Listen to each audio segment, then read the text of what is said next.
샬롬 금천반석교회 성도 여러분, 2025년 4월 1일 화요일 반샘을 시작합니다. 오늘 본문은 누가복음 18장 1절에서 14절입니다. 제18장.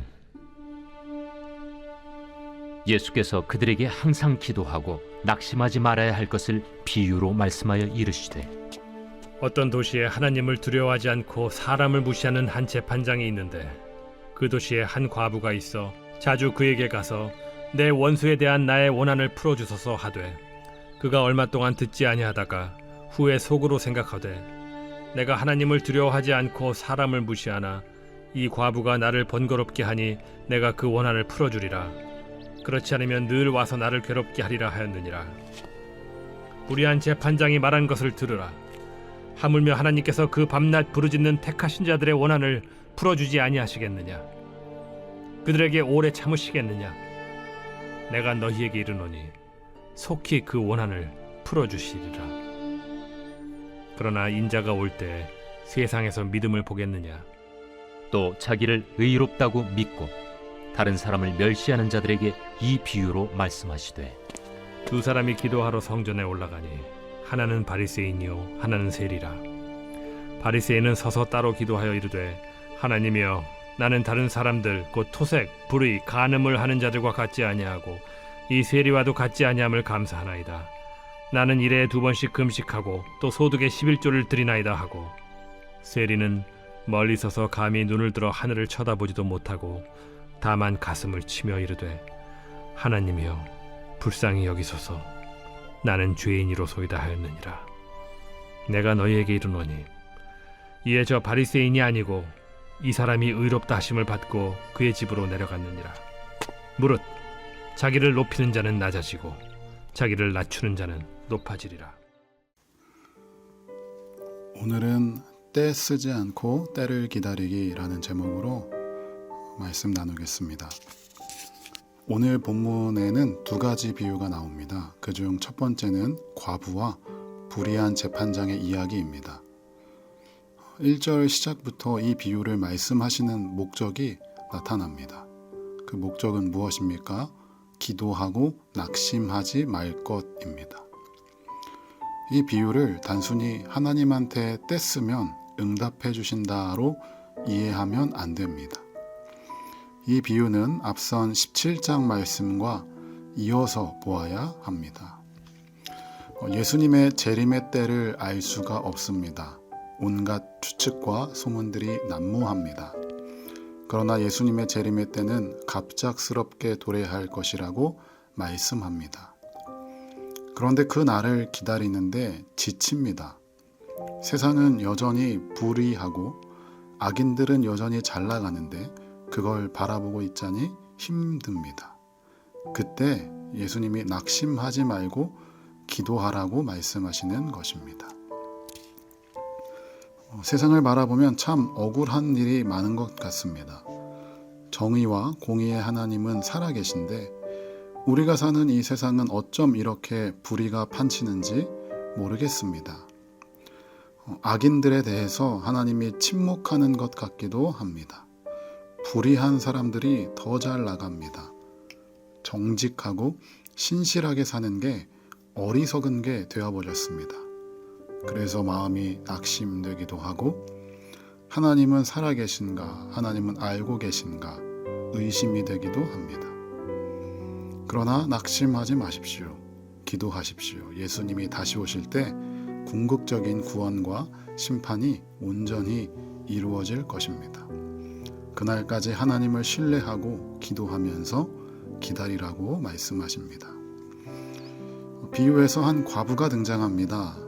성경에서 과부는 최빈곤층, 최약자를 대표하는 사람입니다. 재판장에서 증언의 효력도 없습니다. 얼마나 사회적으로 억울한 일을 많이 당했을까요? 그런 과부가 어떤 일인지는 모르겠지만 억울한 일을 당하여서 재판장을 찾아옵니다.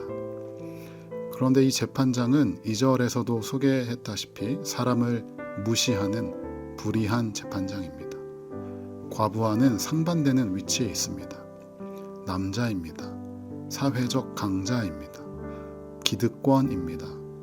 그러나 이 과부는 계속해서 재판장을 찾아갑니다. 5절을 읽겠습니다. 이 과부가 나를 번거롭게 하니 내가 그 원한을 풀어주리라. 그렇지 않으면 늘 와서 나를 괴롭게 하리라 하였느니라. 여기서 괴롭게 하다를 헬라어 원어를 찾아보면 휘포피아조인데 이게 권투 용어입니다. 계속 눈 밑을 때리는 것입니다. 잽을 날리는 것이죠. 이 재판장은 과부의 끈기 앞에 항복하고 탄원을 들어줍니다. 이 불의한 재판장, 사람을 무시하는 재판장도 그 끈기 앞에 항복하는데 하물며 하나님께서 밤낮 부르짖는 우리의 기도와 원한을 풀어주지 않으시겠습니까? 하나님한테 끈기 있게 때를 써서 원하는 것을 얻어내는 것이 아닙니다. 지금 상황이 낙심되는 상황이고 절망 가운데 있을지라도 끈기 있게 기도하면서 하나님의 때를 기다리는 기도입니다. 과부의 유일한 출구, 유일한 소망은 재판장이었습니다. 그 앞에 나아갈 수밖에 없는 것입니다. 마찬가지로 우리의 유일한 소망은 하나님입니다. 나의 소망이 하나님에게 있습니다. 그래서 하나님을 신뢰하는 것입니다. 때로 억울합니다. 때로는 불의한 상황 가운데 답답합니다. 소망이 보이지 않습니다. 그럼에도 하나님을 신뢰하는 것입니다. 하나님께 나아가 끈기를 가지고 기도할 때 하나님께서 하나님의 때에 가장 좋은 것으로 우리에게 응답하실 줄로 믿습니다.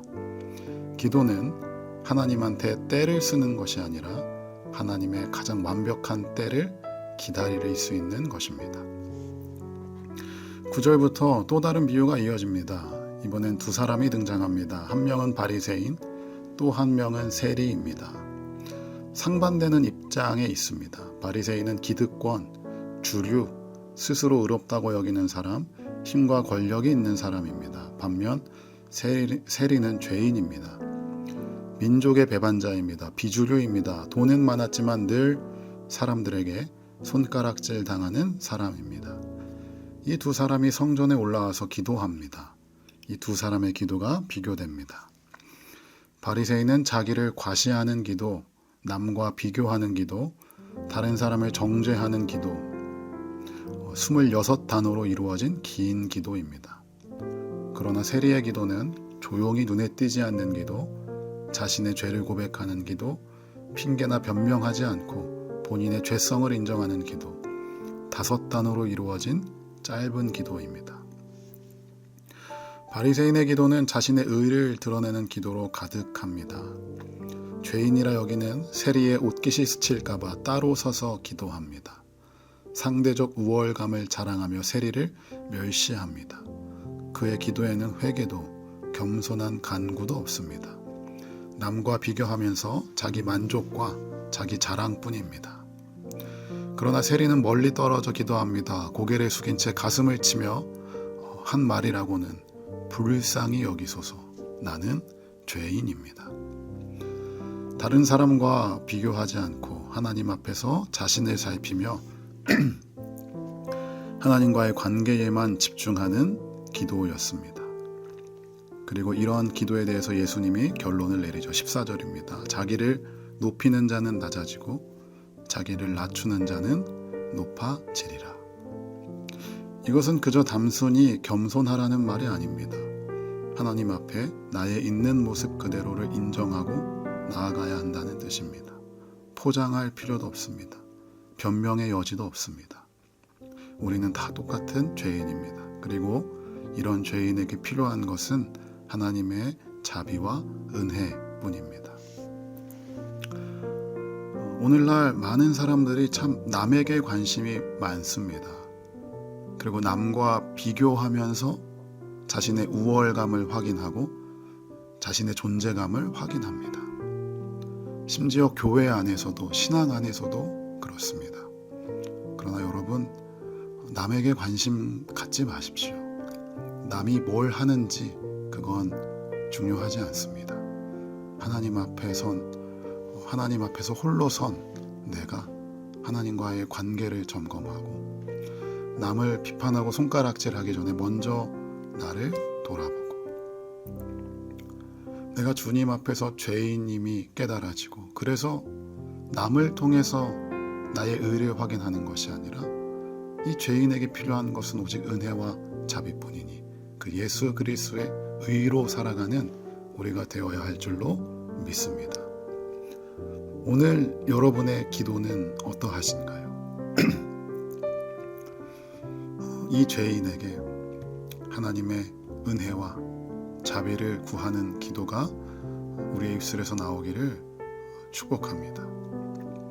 그리고 하나님의 때는 알 수 없지만 끈기를 가지고 하나님 한 분만 신뢰하면서 소망을 가지고 그 하나님의 가장 완벽한 때를 기도로 인내하면서 버티시기를 바랍니다.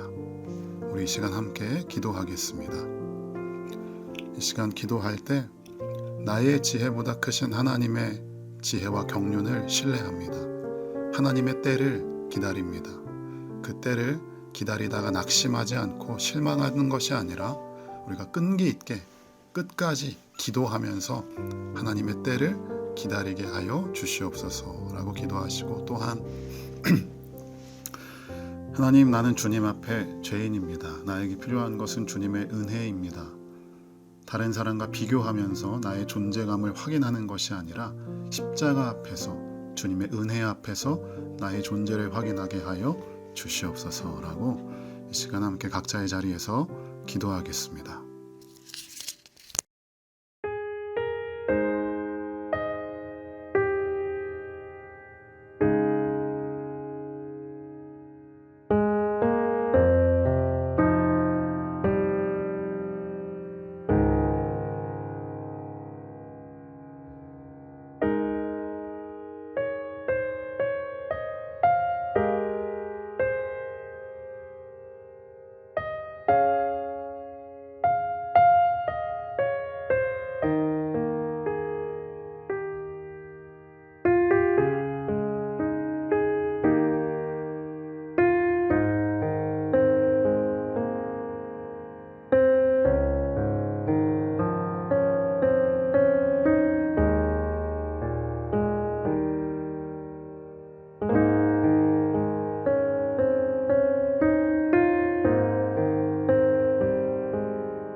하나님 감사합니다. 하나님의 은혜로 또 오늘 하루를 시작합니다. 나 같은 죄인을 사랑하여 주시고 또 오늘 호흡을 허락하여 주시어서 주님의 은혜와 사랑으로 이 하루를 살아내게 하여 주시옵소서. 남을 보고 남을 판단하고 남과 비교하면서 나의 존재감을 확인하는 것이 아니라 십자가 앞에서 주님의 사랑 앞에서 나의 존재를 확인하고 남을 바라보기 전에 먼저 내 안을 바라보고 하나님과의 관계를 살피게 하여 주시옵소서. 특별히 하나님의 때를 기도하며 기다립니다. 하나님의 가장 완벽한 때와 타이밍, 주님은 늘 그렇게 우리를 인도하십니다. 조급해하지 않게 하시고 낙심하지 않게 하여 주시고 하나님의 때를 끈기와 기도로 인내하며 기다리게 하여 주시옵소서. 그렇게 하나님의 때가 왔을 때 하나님께서 크고 풍성한 은혜로 우리의 삶을 채워주시고 그 응답의 기쁨을 우리 모두가 누리게 하여 주시옵소서. 감사드리며 예수님의 이름으로 기도합니다. 아멘.